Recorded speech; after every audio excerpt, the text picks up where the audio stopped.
Kun VOA Afaan Oromooti.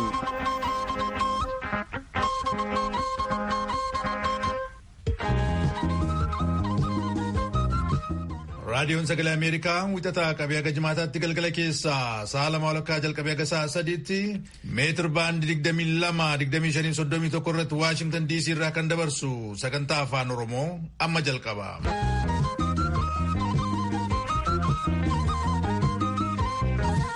Fagoof dhiyoodhaa karaa raadiyoo saatalaayit Naayil Saatii fi feesbuukiidhaan kanneen sagantaa keenya hordofaa jirtan dhaggeeffattoota keenya kabajamoo akkam ooltan. Kamisaa muddee 31 bara 2020 bara kanaaf guyyaa sadhumaadha. Kanneen waggaa haaraa faranjootaa kabajattaniif baga geessan. Guyyaan har'aa Itoophiyaatti immoo muddee 22 keessummeessaan keessan galgala har'aa an Nugusuu Taamreeti. Taateewwan waggaa xumurame kana keessaa dhimmoota dhiibbaa uuman jechuudhaan BBC'n kan filate keessaa weellisaa Hacaaluu Hundeessaa tokko ta'uu gabaasee jira. Manneen barnootaa Itoophiyaatti deebi'anii akka banaman murtaa'uun faca'ina dhibee koronaan akkamiin ilaalama? Uummata addunyaa biiliyoonii 7 fi miiliyoonii 800 bara 2020 kana galgala kana innaa gaggeessu sababa koronaatiif jecha simannaan waggaa haaraa immoo haala hin baramneen ta'uuf deema. Kanneenii fi kan biroodhaaf haga xumura sagantaa keenyaatti waliin turaa jennaa. Produusariin qophii har'aa Biraan Haayiluuti. Tigist Gammee immoo akkuma yeroo kaanii tamsaasa kana isin biraan geessi. Oduu addunyaatu dursa oduudhaaf tujubee oora.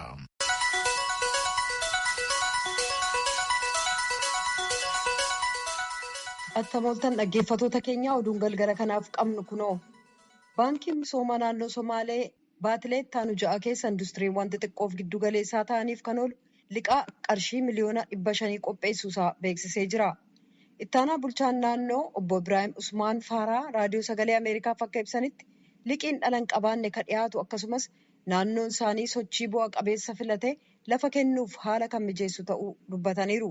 Yeroo dhiyeenya ministeera dhimma daldalaa kan ta'an Malaakuu Allabaliin kan hoogganamu jilli tokko magaalaa Jigjigaatti argamuudhaan kaabinee mootummaa naannoo Somaalee waliin marii erga geggeessee booda baatilee 6 ittaanan keessa industiriiwwan kanaaf liqaa qarshii walakkaa biliyoonaa gama baankii misooma Itoophiyaan qophaa'uu ofiisaa ittaanaa bulchaan kun ibsaniiru. Jalqaba waggaa kanaa pirezidaantii baankii misooma Itoophiyaa ta'uun kan muudaman Dr. Yohaannis Ayyaaleew baankiin isaanii naannoo Somaaleef liqaa dhala hin qabaanne qopheessuusaa beeksisuu isaanii obbo Ibraahim dubbatanii jiran. Baankiin misooma Itoophiyaa dameewwansaa kan naannoo Somaalee keessaa qabuun kana dura waggaa 4f liqeessee kan ture qarshii miliyoona 100 fi miliyoona 30 qofaa ta'uu kan yaadachiisan obbo Ibraahim amma baatii 6 keessatti qarshii miliyoona 500 qophaa'uun fooyya'ina guddaadha jedhan. Baankii misoomaatti dabaluudhaan kan duraan Meetek jedhamu amma immoo garee Itiyoo Injinariing jedhamuun kan beekamu ijaarsa laalchisee deeggarsa gochuuf waliigaluusaa obbo Ibraahim beeksisaniiru jechuudhaan Addis Chakkol gabaaseera. Uummanni addunyaa biliyoona 7.8 bara 2021tti nagaa dhaamuuf qophaa'aa jiran garuu sababa vaayirasii koronaa irraan kan ka'e akka baratame uummanni wal ga'ee gammadee hin ayyaaneffatu. Gabaasaa guutuu soraa dhiyeessa. Addunyaan baraan akka ture kan qophii gammachuu gannaaraa hin qabaattu. Aguu guddaa hanqisanii kan ammoo nama walirra xiqqeessan. Addunyaan gam tokkoon ammaayyuu gannaaraa keessa jirti. Lafti xiqqayyoon gara Paasifikiitti dhiyaattu takka Toongaa, Samo'aa fi Kiribaat fa'aati qaata gannaaraa bara 2021 jalqabatan. Niwuziilaand, Awustiraaliyaa, Japaanii fi Kooriyaa kibbaatti itti aana. Teessuma lafa isaaniitiif saatii isaaniitti akka waltaanaaf akkana. Warri magaalaa Ooklaand biyya Niwuziilaand duru gannaaraa akkana kana fooqee biyya isaanii dheertuu Skaayi Taawur irra ibsee gugurdoo duuman san tuqanii fi qaanqee ol facaasan daawwata. Tumbaran hin jirtu. Biyyi tun ganna kan akka lamaan simatti. Vaayirasii koronaa haga guddaan ofirra dhoorte. Biyyi Niwuziilaand irratti nagammaatti nam 2,162 irratti koronaa argan. Nam 25 tanaan lubbuu dhabe. Gammachuu dhib kan ofirra dhoorteen gannaaraa kanallee simatti. Biyyi hedduulleen dhib kan ofirra dhowwuu fi qophii gammachuu hedduullee lakkifte. Awustiraaliyaa lafnamii miliyoon tokko gannum gannaani gannaaraa kan simachuu fi qaanqee riqa guddanaan biyyi isaanii Sidney Harbour irra mana tiyaatirii isaanii beekama Opera House irraa ol facaasa. Daawwatanii baran namuu manumufiitti daawwata. Awustiraaliyaatti akka muummeen ministeera kutaa New South Wales Gladys Berejiklian jettetti baran namni afaan bisaaniitti yaa'itiin gannaaraa kan hin simatu. Koronaaf jedhan akka nama walanqisan. Berliin Jarmanilleen dhib kanaaf jettetti barana qophii gannaaraa naannoo Brandenburg geetii fi paayiroteknikitti yaa'itiin qaanqee London laga Taamesirra halkan ol tokko sankaanitti yaa'u. Jarman Berliinillee tanuma jiran. Dhib kanaaf jedhanii qophii gan haaraa ta duruu naannoo Brandenburg geetii fi naannoo paayiroteknikitti yaa'aniitiin qaanqee London laga Taamesirra halkan ol tokko sankaanitti yaa'u. Atlaantik gamaallee takkanuma. Ameerikaanii Niiyorkitti qophii gammachuu ta'u akkana tana keessumattuu iyyuu naannoo Times Square jedhanii qopheeffatti. Chilleen namkuum hedduutti qophii gammachuutiif wal diruuf tulleen baran hin jirtu. Biraazil Rio de Janeiro isilleen qophii gammachuu haaraa halkan namni afaan bisaaniitti yaa'eetiin walti sirbu haallaayyuu hambifti. Qophii akkana kana durii namkuum dhibba hedduu walti yaa'a. Muuziqaa caqasaa walti sirba. Achumaan qaanqee ol facaasanillee daawwata. Tunillee laayyoo hin qabu. Vaayirasiin koronaa kunin addunyaa wamidduu walanqisi. Addunyaan qorsi vaayirasii kana argattammoo walirra marsuu. Kan dhaggeeffataa jirtan raadiyoo sagalee Ameerikaa sagantaa afaan Oromooti. Talaalliin COVID-19 kaampanii dawaa chaayinaan qophaa'e mootummaa biyyattiitiin kan raggaasifame isa jalqabaa ta'ee jira. Bulchiinsi oomishaalee eegumsa fayyaa biyyattii talaalliin sun yaalii bal'aan erga geggeessamee booda dhibbarraa harka 79.8 bu'aa qabeessa ta'uunsaa erga mirkanaa'ee guyyaa tokko booda beeksise. Haa ta'u malee hayyoonni kan dhaabbati Sinopharm jedhu kana sababa galmee dhuunfaan mirkanaa'een dhiyeessiniif gaaffii keessa galchanii jiran. Talaalliin haaraan raggaasifame kun erga baatii adoolessaa hojjettoota dalagaatti bobba'uun dirqii ta'eef kanneen dhibee vaayirasicharraa akka isaan hin hafne taasisuun dhukkubsatan miliyoona 4.5 kennamee jira. Beejiing hanga walakkeessa baatii guraandhalaatti uummata miliyoona 50 tallaaluuf karoorfattee jirti. Gosa vaayirasii koronaa yeroo jalqabaaf Biriteen keessatti argame kutaa Kaalifoorniyaa keessatti nama dhukkubu tokko irratti mul'achuusaa aangawoonni eegumsa fayyaa kan kutaa sanaa beeksisanii jiran. Vaayirasiin kun ammas itti dabalee Yuunaayitid Isteetsi keessatti argamu itti fufaa jedhan. Kaalifoorniyaan kan jalqaba torban kanaa gosi COVID-19 haaraan keessatti mul'ate Koloraadotti taansee kutaa Ameerikaa lammataa ta'uuseeti. Akkuma isa kan Kolooraadoo keessaa kutaan eegumsa fayyaa uummataa kan Kaalifoorniyaa akka jedhetti namni vaayirasichaan qabame bakka birootti hin imalle.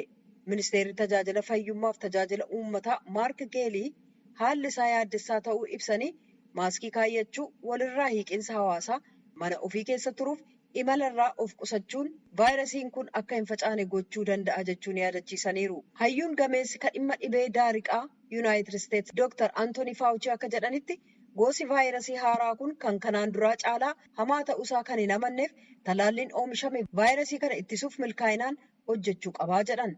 Fauciin akka jedhanitti sagantaan talaallii kennuu kun hanga baatii caamsaa, waxabajjiif eebilaatti yoo kenname hamma jalqaba baatii fulbaanaatti biyyattiin gara jiruu idileetti deebiti jedheen abdadhaa jedhan. Yuunaayitid Isteetsi keessaa karoobii kaleessaa namoonni 3,700 ol du'an dabalatee namoonni 342,042 vaayirasii koronaan du'uu isaanii waaltaan qorannaa yuunivarsiitii Joons Hopkins beeksisee jira. Hojjettoonni Ameerikaa keessatti dabalaa 787 ta'an torban darbe iyyata hojii dhabiinsaa galfatanii jiran. Oduun galgala kanaaf qabnu kanuma.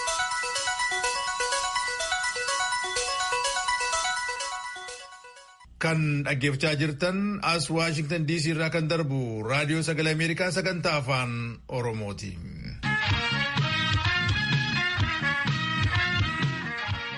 Haleellaa maayikaadiraatiin miidhamtoonni maatii isaanii dhaban jeequmsa hawaasummaa fi dinagdeetiif saaxilamaniiru.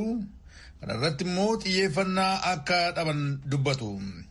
Ammas taanaan jiraattonni kun wabiin jireenyaa akka ittiin dhaga'amiin gabaasaa keenya Yoonaataan Zabdiyoon naannicha jirutti himaniiru. Jaallanneetu cuunfee dhiyeessa. Haleellaa magaalaa Maayikaadiraa keessatti gaggeeffameen kanneen maatiiwwan isaanii keessaa namni jalaa ajjeefame yaadi sammuu isaanii miidhamuu bira darbee rakkoon dinagdeef hawaasummaa akka isaan mudate dubbatu. Miidhaan hagasii nurra ga'ee qaamni nu dubbisellee hin jiru jedhu. Abdii kutannaa fi borii isaanii fooyya'ee yaaduun akka isaan rakkisu kanneen dubbatan jiru. Maddeen naannoo irraa akka argate caqasuun xinneenyaan namni 600 ajjeefamuu gabaasee ture. Gabaasa 15/2013 baaseen fixiinsi siviilota Maayikaadiraa irratti gaggeeffame yakka gara jabinaatii jedhee ture. Kanaafis kanneen miidhaman deebisanii dhaabu warra yakka kanaaf itti gaafatamoo ta'an seera duratti dhiyeessuudha jechuudhaan Koomishinni mirga dhala namaa Itoophiyaa hubachiisee ture. Maayikaadiraa keessa guyyaa 2 ka ture oduu gabaasaan VOA Yoonaataan Zabdiyoos akka jedhutti fagoo taa'ee isa dhaga'uuf oduu gaddisiisaa ta'uu bira kan hin dabarre ta'uu mala. kaaniif immoo hagas mara ta'uu dhiisuu mala. Garuu dhukkubaa fi madaa magaalaan maayikaadiraa keessa jirtu jabaadhaa jedhee jira. Gama kaaniin Asteer Misgaanaw Baahirdaar irraa akka nuu gabaastetti bulchiisa naannoo Beenishaangul Gumuz godina Matakkal keessa aanaalee jiran 6 keessaa 5 namoota jireenya ofiirraa buqqa'an kanneen 100,000 ta'antu yeroo ammaa keessa jira. Godaantota kanaaf yeroon gargaarsa dhala namaa dhaqqabsiisuuf rakkisaa ta'uu koomishina yaaddoo balaa kan naannoo sanaa obbo Taarraqeen taasisaa ibsaniiru. Sababiinsaas sodaa nageenyaa naannoo sana jiruun abbootiin qabeenyaa konkolaataa gara sana dhaquu waan sodaataniif jedhan. Kanneen beelaan rakkataa jiraniif midhaan gargaarsaa fe'anii ittiin ga'uun dirqama lammummaa waan ta'eef abbootiin qabeenyaa gargaarsa gama isaanii akka gumaachaniif obbo Taarraqeen gaafatanii jiraattonni naannoo godaantonni keessa buufatanii gargaarsa gochaa jiraniif galateeffatanii itti fufuus qabu jechuun gaafatan. Aanaa bulan keessaa kanneen buqqa'aniif jiraattonni magaalaa deeggarsi gochaa jiran obbo Taarraqeen galateeffatanii jiru. Jiraataan tokko guyyaatti nama 15 hanga 20 mana ofii keessatti keessumsiisaa akka jiru ijaan argineerra jedhu. Koomishina yaaddoo balaa kan federaalaa dhaqqabuuf yaaliin ta'e hin milkoofne jechuun Asteer Misgaanaw Baahirdaar irraa gabaastee jirti.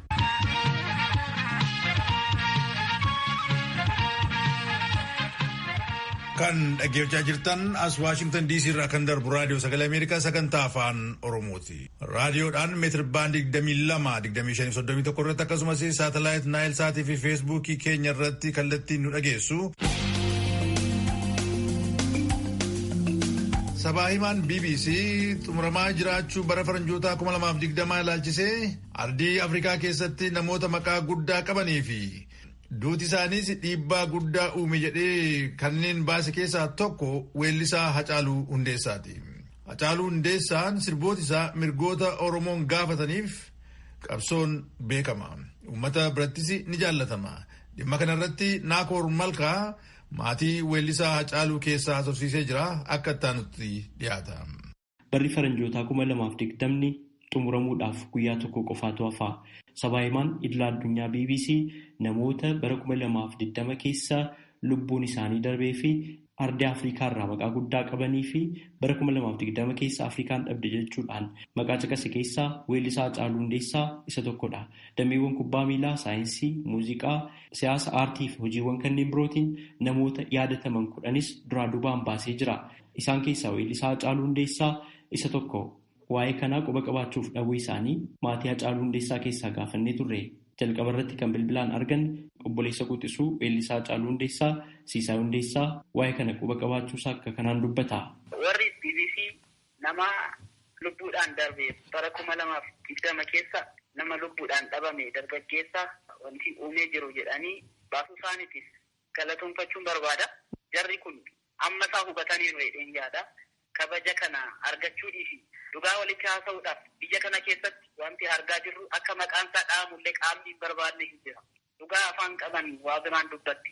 Kanaaf gorsan qaba warra dhugaa isaa awwaaluudhaaf deeman kana hin dhamayinaa hojii gowwaan hojjetinaan jedha. Qaama kamiyyuu haa ta'u. Haati Hacaaluu Hundeessaa Hacaaluun guddoo jedhee waamu guddattuu horaa ardii Afrikaa irraa namoota bara 2020 keessa lubbuun isaanii darbee fi maqaa guddaa qaban jedhaman keessatti Hacaaluun caqafamuuf caqafamuu dhabuusaa odeeffannoo kan hin qabne ta'uu dubbatanii akkas jedhanii jiru. Egaa mucaan koo ana haadha isaa dheessii biyya hundumaa yoomse mucaan koo beekaadhas gootadhas nama homaan sodaannedha iyyuu mucaan koo abdii biyyaati abdii koo bichaa otoo hin taane abdii biyyaa ture. Egaa immoo du'aan oolanii lubbuun dhiiraa biliqanaan jedhee mucaan koo. Maaloo ilma koo dhiisimee waanuma kana kootu tamaartee taasuma tamaartee kanaan hojii qabadhu buddeena nyaadhu buddeena dhabdu buddeen tokko jennaan na dhiisee haadha koo guddoo na dhiisee waan akkanaa naan hin jedhini sin jibbaa naan hin jedhini naan jedhe mala sodaanatti nimini naan jedhe mala sodaanatti nimini sodaadhu ani gaafan dhaladheen du'een beektu naan jedhee. Egaa maalan godharee toman ciniinsifadhu waggaa meeqan ciniinsifadheesiite edda ciniinsuun saana seenee waggaa 6 ta'eera. mucaan koo egaa achiin oolaniin hin du'ee utuman beekin du'ee too beekuu otoo hin ta'in utuma beekus akka ajjeesanis inuma beeka mucaan koo too mar'amaan isaa gubatu waan inni aarsu xinnoo ishii waan du'es immoo lafan siilessu yaadda'ini mar'amaan kee dadduu naan jedhe gimbootii keessa dhufeetu fuuldura kana gimbootii miti waggaansaa dhufe har'aa ji'a ja'affaa isaatii kun wadda deemee naman cobas hin galu naman laalas hin galu innaan makiina irratti sargee mana kana hin seenu amma dhugaa waaqaatiifu hin seenu waanuma as jiru kana nattoon dubbatu as jiradheen mana kana si iliisaa jira waanuma kannaan alaaluu natti fakkaata dhiisaa seenu bataskaanan jaaladhu otoo achiin dhaqinuun oolee gaaf sana sirriitti hin oolu amma kun hojii ajaa nan baqadhee maalan godhale nan baqadha malee achi taa'ee na ilaala waan natti hin dubbatu biyyeen hin shokoksu too nani hin du'in inni du'uu isaan na aarsa. Guddoon gaabbiin keessan inni guddaa maali? Gaabbiin koo inni guddaan otoo akkuma nan jedhe sana tole naa jedhee timirtii isaa sana tamaaree innoo mataan isaa banaadha hin beekaa otoo hojii qabatee jiraatee na xooree ani du'e biyyoo natti uwwisee dasna jedhaashu kanaga gaabbiin koo kanadha inni ana dura du'uusaa na gaabbisiisa. Warratti wanti isin jechuu barbaadde?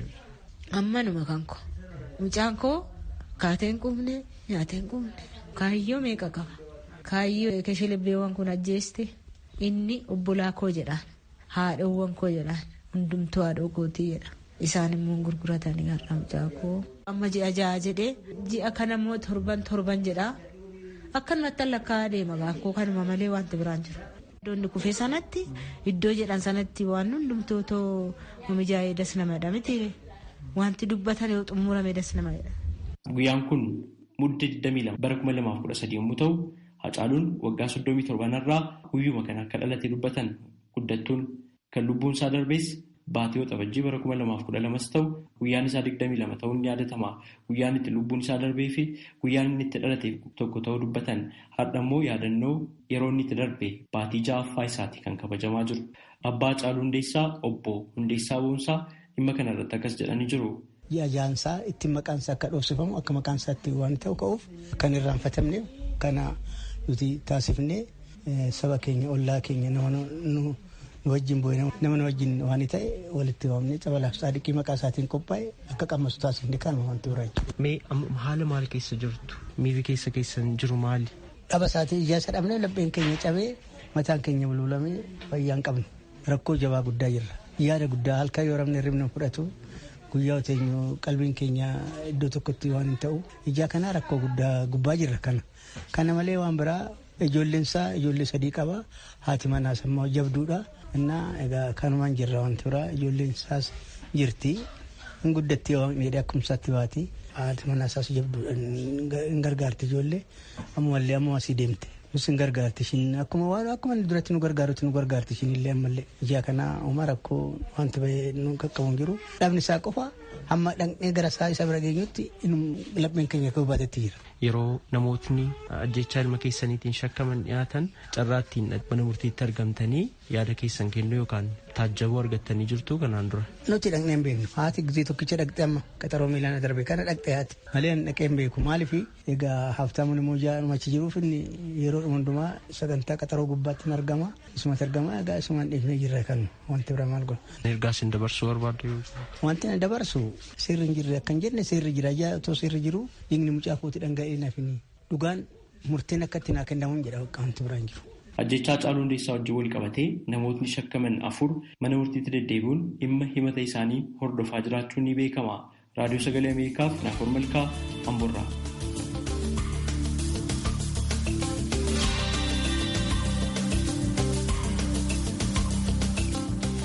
Kan dhaggeeffachaa jirtan as Waashingtan DC irraa kan darbu raadiyoo Sagalee Ameerikaa sagantaa afaan Oromoo. Raadiyoodhaan meetir baandii 22-25-31 irratti akkasumas saatalaayit Naayil Saatii fi Feesbuukii akkasumas karaa Ahaduu FM raadiyoodhaan kallattiidhaan nu dhageessu haga xumura sagantaa keenyaatti nu waliin tura. Gara qophii itti aanutti ceena. qophii fayyaa. Qophii fayyaa irraa keessatti weerara dhukkuba koovidii kan Itoophiyaa keessaa ilaalchisee maree torban darbe ministeera deetaa ministeera eegumsa fayyaa Itoophiyaa Dr. Darajjee Dhugumaa waliin jalqabne kutaa lammataa itti fufna.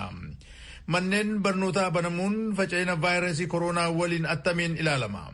Gaaffii jedhuuf Dr. Darajjee Dhugumaa deebii kennaniin jalqabaa kan haasofsiiste Jaallannee Gammadaadha. Kanaan dura labsii yeroo hatattamaa ture. Labsii yeroo hatattamaa suni ji'a 5 erga hojjetee booda waan dhaabbateef ministeerri fayyaa qajeelfama baasee jira akka biyyaatti. Qajeelfamni kun qajeelfama Directive 30 kan jedhamu qajeelfama 30 lakkoofsaan kan jedhamu baasee qajeelfama kana keessatti sektoroonni hundumtuu qajeelfama ministeerri fayyaa baasee kana bu'uura godhachuudhaan kan mataa isaanii baafachuu qabu jennee lafa keenya jirra. Haala sanaatiin ministeerri barnoota akkasumas immoo ministeerri saayinsii barnoota olaanoo lamaan isaaniiyyuu yuunivarsiitii irratti haa ta'u manneen barnootaa waliigalaa irratti haalatti hojjechuu qaban qajeelfama isaaniis baasanii wajjin hojiitti galleeti kan jiru. Qajeelfama keenya kana keessatti manneen barnootaa jala jalaatti akka isaan banamuu qaban 8-12 dursinee ittaansuudhaan immoo hunda isaaniiyyuu jala jalaatiin banuu akka qabnu mootummaanis paarlaamaanis murteessee hojiitti gallee jirra jechuudha. Egaa hojiitti galuu kana keessatti inni guddaan akka dhibeen kun hin babal'anne isaaf to'annoon dhibee kanaa dhaabbilee barnootaa hunda keessa hojiirra akka oolu feesmaaskiin hundaa bitamee akka kennamu daree keessatti barattoonni gargar fagaatanii akka isaan ta'an haga danda'ametti kun yuunivarsiitii keessatti teekinooloojii adda addaatiin barsiisuu fi namni akka hin baay'ine taasisu dhimmoota kana hunda keenyee jirra. Haala kanaatiin hojiitti galleeti kan jirru sektoroota jiran hundarrayyuu ministeera barnootaa haala gaariitiin qindaa'ee ministeera fayyaa wajjin hojjetaati kan jiru. Haga ammaatti manneen barnootaa eegalaman keessatti rakkoon xiqqaadha kan mudate namnis baay'ee amma kanatti miidhamee barataanis rakkoon adda irra ga'ee barnooti deebi'ee cufame hin jiru. Akka biyya biraa barnoota deebisnee hin cufne fufnee jirra. Garuu immoo amma barattoonni kun hawaasa keessaa dhufu mana isaanii keessaa dhufu waan hawaasni alatti balleessu kun deebi'ee dhaabbilee barnootaa keessa galuun isaa hin hafuu jechuudha. Kanaaf of eeggannoon akka waliigalaatti hawaasni akka waliigalaatti taasisu ammas sodaachisaa kan jiru. Kana malees immoo manneen barnootaa bishaan hin qabne tajaajila gahaa hin qabne qulqullina hin qabne baadiyyaa naannolee keenya keessatti ni jira jechuudha. Isaan kana irratti fooyyessuudhaaf hojiiwwan jalqabaman ni jiru garuu naannooti garaagarummaa qaba. Maaskiis hundaaf walqixa kennuunis baay'ee ulfaataa ta'ee jira. Kana malees immoo humnuma mootummaan amma qabu wajjiniin wal qabate wantoota qajeelfama keenya kana hunda hojiirra oolchuun xiqqoo ulfaatinni hin jira. Barattoota hundi hin deebine amma torban dhufuu kana keessa barnoonni hunda irratti eegala taanaan sodaa hin qabna. Yoo sirriitti wal dhageenya cinnee kan hojjennu yoo ta'e uummannis of eeggataa hin deema taanaan barataanis maaskii sirriitti hin godha taanaan of eeggataa hin deema taanaan barnoota keenya utuu barannu dinagdeen keenya utuu hin dhaabbatin hojiin hawaasummaa keenya utuu hin dhaabbatin dhibee kana mo'annee deemuu hin dandeenya. Garuu immoo of dagannaa amma jiru kanaan dhugaadhaa akka sektaraatti sodaa guddaadha kan qabnu waan ta'eef qaamoleen hundumtuu manneen barnootaa keessa kan jiran sun taane maatiin barattootaa hooggansi hundumtuu garuu xiyyeeffannaa guddaatiin dhimma kana hordofuun ilaaluun wal deeggaruun barbaachisaa hin ta'a. Namoonni firoottan baadiyyaa Oromiyaa keessaa qaban gaafa bilbilanii fa'aa dubbisanii koovidiin attamiif namni dhukkubsate jira yeroo jedhamu naannoo keenya hin jiru jechuu jira. Inni kun lafa rakkina amma jettan of dagannaa gara jedhuutti nama geessa. Baadiyyaa biyya sanaa dhaqqabuuf karoora maaltu jira? Sirriidha. Yeroo ammaa kana biyya akka keenya Itoophiyaa hawaasni sirriitti waa hubatee of eeggachuu irratti bakka hanqinni jiru miti. Biyyootuma guddatan bakkuma waan hundi mijataa ta'etti illee dhibeen kun hagam faca'ee akka jiru hin beekama. Koovidiin hin jiru bakki jedhamu ardii kanarra jira jedhee hin yaadu bakka hundaa dhibeen kun wal ga'eeti kan jiru. Eeganni guddaan maali? Hawaasni keenya maaliif akkasitti kaasaa akka jiru kan ilaaluun barbaachisaadha. Dhugaadha. Nutis qorannoo adda addaa qorannaa ragaa hin fudhannan qaamaanis garbuunee baadiyyaa adda addaa keessa olii gaddeemne hin laalla. Dhugaadha. Hawaasni akkasitti hin kaasaa. Maarraa ka'ee yoo jennee ilaalu tokkoffaa haalli itti hawaasa wajjiniin kominikeeshinii keenya hawaasa dammaqsuu barsiisuu irratti hanqinnis akka jiru nuti hubanneeti kan jirru.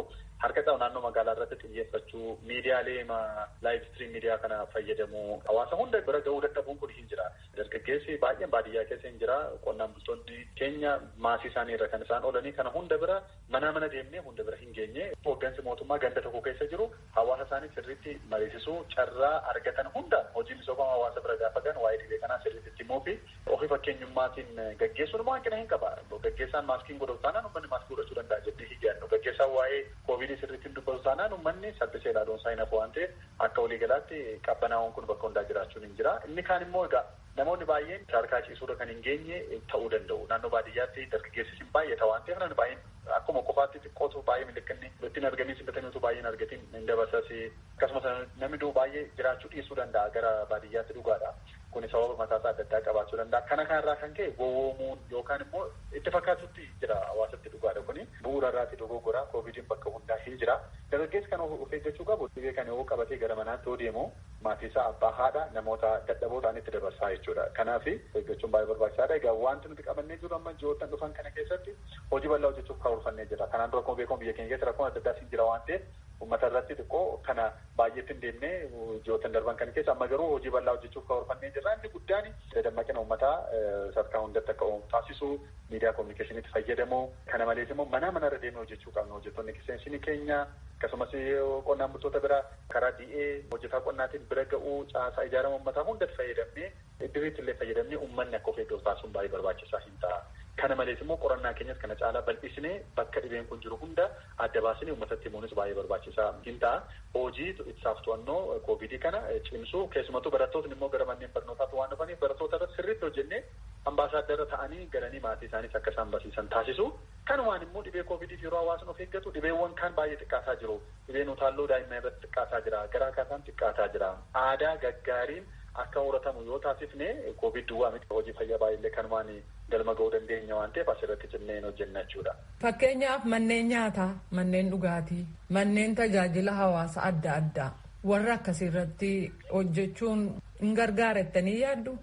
Dhugaadha. Iddoon xiyyeeffannaan keenya tokkos naannoo kana gamma bakka itti dhibeen koovidii babal'ataa jiru keessa tokko naannoo tiraanspoorteeshinii geejjiba uummataa kan hojii wal qabatee sana irratti wanti jalqabe waan gaggaariin jira sana cimsaa hin deemna. Kana alatti immoo turizimii wajjin wal qabatee amma iddoowwan turizimii namoota hedduutu deema yeroo ammaa kanas banamee jira biyya keenya keessattis yaa'insi turistii dabalaati kan jiru kana kanarrattis hojjetama. Inni kaan immoo mana ciisichaa hoteela keessatti restoraantoota adda addaa mana bunaa mana dhugaatii kana keessatti hojii bal'aa hojjechuun barbaachisaa hin ta'a. Maaliif hojjenne tokkoffaa namni bakka kana dhufu baay'een isaa nyaata yoo ta'e inni dhugatu yoo ta'e maaskii ofirraatti xiqqeessa akkasumas immoo walitti dhufeenya hawaasummaa cimsuuf jedhee namni walitti siqeessi hin ta'a. Qajeelfama keenya keessa irratti keenya irra xarbeezaa tokko namni lama sadii caalaa taa'uu hin danda'u jira. Garuu sana sun eegamaa hin jiru amma akka walii galaatti of deeggannaatu jira jechuudha. Kanaaf asirratti waan lama qabannee jiru tokkoffaa namni tajaajila akkasii barbaaduu deemu fakkeenyaaf mana baankii namni dhaqu mana nyaataa namni dhaqu maaskii fudhatee ol galuu seera amma baafne keessatti immoo no maaskii no sarviis jennee namni maaskii hin qabanne taanaan tajaajilli kennamuufi kan jedhuun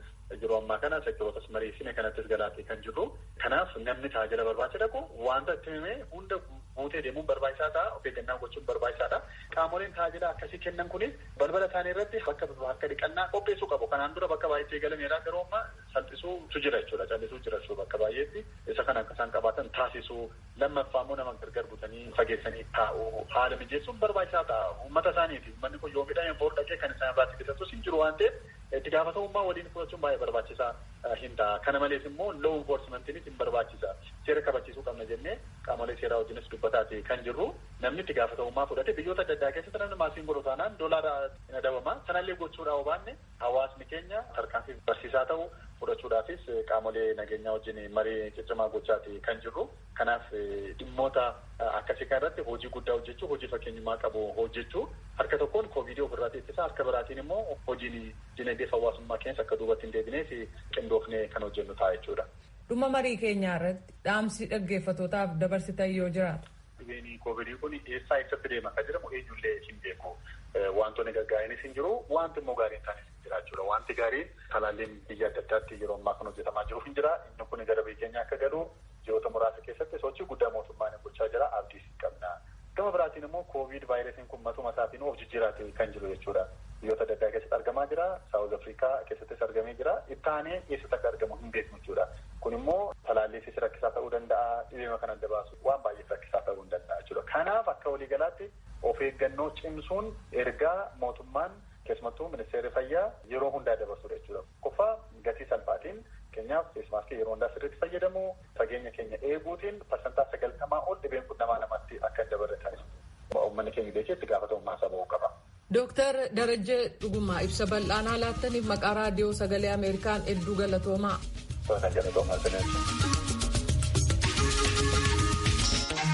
Egaa raadiyoon sagalee Ameerikaa galgala keessaa sa'a 2:00 jalqabee hanga sa'a 3tti meetir baandii 22 yookiin kiiloo heerzii 13,765 meetir baandii 25 yookaan kiiloo heerzii 1240 meetir baandii 31 yookaan kiiloo heerzii 12,485 irratti wixataa haga jimaataatti qophii afaan Oromootiin dabarsu irratti raawwata.